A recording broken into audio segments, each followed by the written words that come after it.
ایک وقت کا قصہ ہے، کسی گاؤں میں بٹو نامی ایک لڑکا اپنی بیوی اور باپ کے ساتھ رہتا تھا۔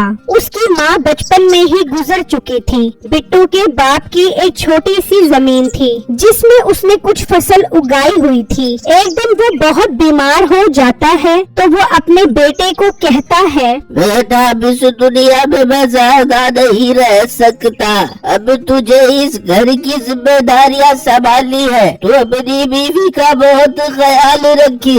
ابو جان آپ ایسی باتیں بچ کرے، اللہ آپ کو لمبی عمر دے، آپ اسے تو ہمارے گھر کی رونق ہے۔ بیٹا سب نے ایک دن چلے جانا ہے، اب میرا بھی وقت آ گیا ہے۔ بیٹا میرے پاس ایک سونے کا مٹکا ہے، تم وہ مٹکا نکال لینا۔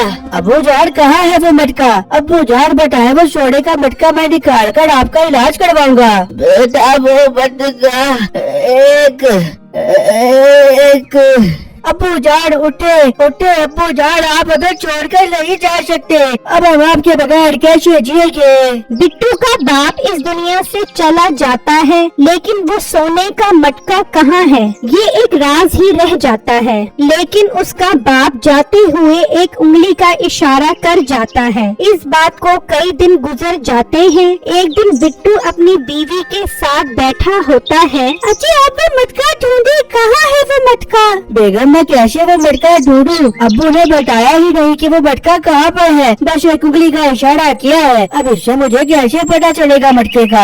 بٹو آپ کو کسی ذہین آدمی سے مشورہ کرنا چاہیے، ہو سکتا ہے وہ اس راز سے پردہ اٹھا سکے۔ ہاں بیگم تم ٹھیک کہتی ہو، مجھے کسی ذہین فقیر انسان کو ڈھونڈنا چاہیے اور اس سے مشورہ کرنا چاہیے، اس کی عقل استعمال کر کے۔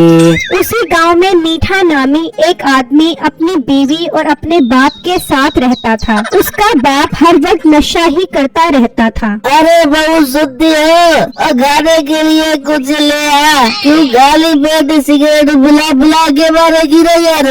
بیٹے سن لے کیا کہہ رہے تیرا باپ؟ ایک تو تیرے باپ کی نشے والی عادت سے میں بہت تنگ آ گئی ہوں، کام کوئی کرتا نہیں، سگریٹ کی دھوئیں مار مار کے میری ناک کے بال جلا دیتا ہے۔ اے ہائے بیگم کتنی گندی ہے تو، تیری انہی باتوں کی وجہ سے مجھے تجھ پر پیار نہیں آتا۔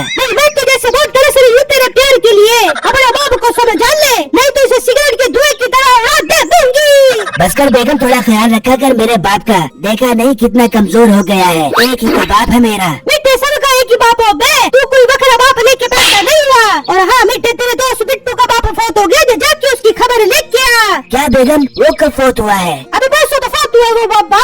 اوہو چل بیگم چل اس کی خبر لے کر آتے ہیں۔ پھر وہ دونوں گھر سے نکلتے ہیں اور بٹو کے گھر پہنچ جاتے ہیں۔ بیٹو یار قسم سے تمہارے ابو جان کا سن کر بہت دکھ ہوا ہمیں۔ ہاں بیڑے بہت دکھ ہوا ہے تیرے سسر پھسر کا سن کے، قسم سے بہت اچھا بندہ تھا، اتنا نورانی چہرہ، دل کرتا بندہ ان کی خوب خدمتیں کرے۔ ایک نورانی چہرے والا بابا ہمارے گھر پر بھی ہے، اس کی بھی تھوڑی خدمت کر لیا کر۔ بیٹے تیری باتوں کو سب مطلب سمجھ رہی ہوں میں، تیرے باپ کے چہرے سے جتنا نور ٹپکتا تھا نا سب پتا ہے مجھے، نور ٹپک ٹپک کے پورے گھر کو نوری کر دیتا تھا وہ بابا دھوئے سے۔ میٹھے بھائی آپ بعد میں لڑ لینا، یہ فوٹکی والا گھر ہے۔ سوری یار بٹو یہ ایسے ہی میرا دماغ خراب کرتی رہتی ہے۔ سناؤ تمہارے ابو جان تمہارے لیے کوئی جائیداد بھی چھوڑ کر گئے ہیں کہ نہیں؟ ارے میٹھے بھائی ہاں شکر یاد آ گیا، میٹھے بھائی ابو بتا رہے تھے کہ ایک سونے کا مٹکا ہے۔ پھر بٹو میٹھے کو ساری باتیں بتاتا ہے۔ کیا ایک انگلی کا اشارہ؟ بٹو یہ تو کوئی راز ہی ہے۔ بٹو ساتھ والے گاؤں میں ایک حکیم صاحب ہیں، بہت سیانے ہیں، وہ اس راز سے پردہ اٹھا سکتے ہیں۔ میٹھے بھائی یہ تو بہت اچھی بات ہے، ابھی ان کے پاس چلتے ہیں۔ پھر بٹو اور میٹھا وہاں سے نکلتے ہیں اور چلتے چلتے اس حکیم کی دکان پر پہنچ جاتے ہیں اور بٹو ان کو ساری باتیں بتاتا ہے۔ لڑکے تم مجھے 10 لاکھ روپے دو،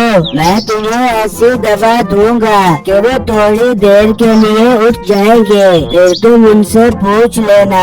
ہاں بٹو وہ مٹکا 50 لاکھ روپے کا ہوگا، 10 لاکھ روپے دینے میں کوئی حرج نہیں ہے۔ نہیں میٹھے بھائی یہ گناہ کا کام ہے، میں ایسا نہیں کر سکتا۔ پھر تم مجھے بتاؤ تمہارے باپ کی کوئی زمین ہے؟ ہاں ایک زمین ہے۔ اچھا ایک انگلی کا اشارہ اور ایک زمین، اچھا اس زمین پہ کوئی درخت ہے؟ جی جی حکیم صاحب وہاں ایک درخت ہے، بالکل ایک درخت ہے۔ اچھا ایک انگلی کا اشارہ، ایک زمین، ایک درخت، اس کا مطلب وہ مٹکا اس زمین میں درخت کے ساتھ دفن ہے۔